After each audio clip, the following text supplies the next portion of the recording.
Yes, guys, and a welcome from me. This is Championship Manager 0102 Rewind, fourth column attributes. So something I did some time back, thought I'd revisit it, and we would hit on it again for those that might have missed it. The fourth column of attributes on Championship Manager 0102. Now, some people, even to this day, say, how the hell do you get that? How the hell do you get that? So, it's easy enough tool to get. It's on a Nix patcher. And this isn't even a MISC patcher or anything like that. This is on the base patches of Nix patcher, fourth column attributes. You tick it, you apply it, and you will then be able to see the fourth column. Now, I'll give you my honest views about the fourth column of attributes. And we shall start then with, we'll go with John Stones. I think John Stones. So, the only downside of, sometimes I think there is a way to fix this, but the font hasn't been shrunk enough. So if John Stones were to get a 10 in the first game and then a 10 in the second, the form, it might not say anything there because it's not been able to sandwich it in. I think there is a way to fix that, but that's just a slight, it's not a massive issue in all honesty.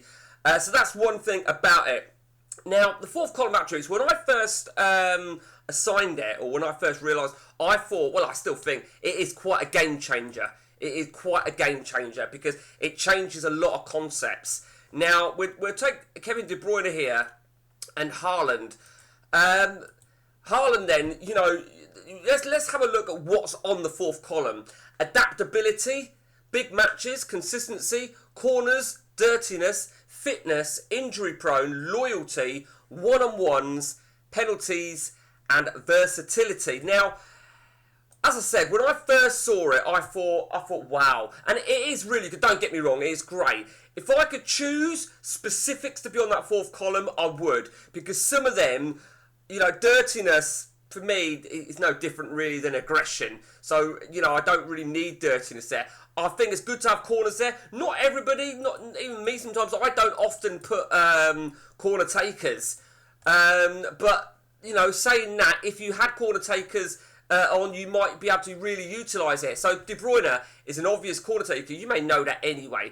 You know, certain players are not big game players. Fitness, injury prone. Now, injury prone, this is the thing you see. If this fourth column weren't here, when you're looking to buy a player, particularly when you're a few seasons in, you've got to rely on going to their injury history.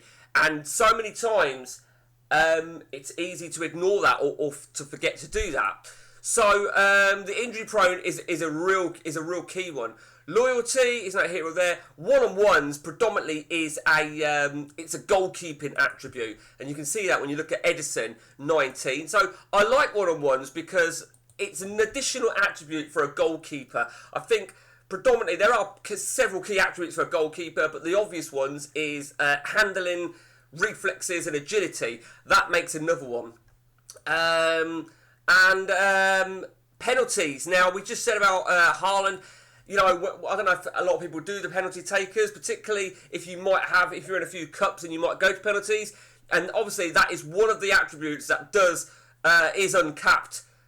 But, you know, it does go above 20, as you can see it, at 24. Now, that being said, I mean, I've seen it before with CM, where if you let the AI do it, they tend to always pick the best penalty taker all the time. But they don't always. That's a fact. So I like that because I like to set them up anyway.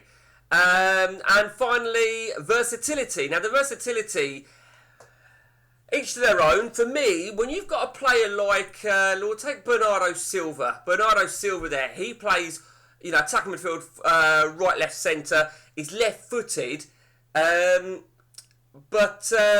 versatility means he can play on that right. I mean, he can play on the right, generally. But he's versatile to, if you wanted to move him onto the right one game, the left the other. The right one game. Versatility, I feel that is very much based on their position. You know, you moving them from game to game. Adaptability, going back, adaptability, I find that is really a case of when you first buy a player. That's for a couple of things, adaptability. You know, when you buy a player, let's say you've brought this Portuguese, you haven't got no other Portuguese in your setup, he will adapt well. Let's say you're training him to be a defender. Not that I would do that, but let's hypothetically say you're training him. He can adapt to changes. He can adapt to changes in his life. But it is very easy sometimes to get blindsided by the fourth column of attributes. You know, I don't feel fitness is an important one. Well, it is important, obviously, but I don't feel that I need it. I would need it. You know, I feel that maybe, I'm not sure if there is a way on this, but it would be handy to have their current ability. It'd be like a scout report, wouldn't it? I would want to see this within the game. I don't know, a digital reading here, current ability, and then that, of course, you'll see will essentially go up, wouldn't it? Maybe not potential, but current, I think, would be a big thing. Big matches, I'm not sure how much of a big factor that is, in all honesty. Same with consistency, really, because you can work that out as you're playing anyway. If someone's not playing well consistently, you won't be playing them. I don't need an attribute to tell me that. Do you know what I mean? But then I suppose there's a call for a lot of these attributes to think, I don't need that.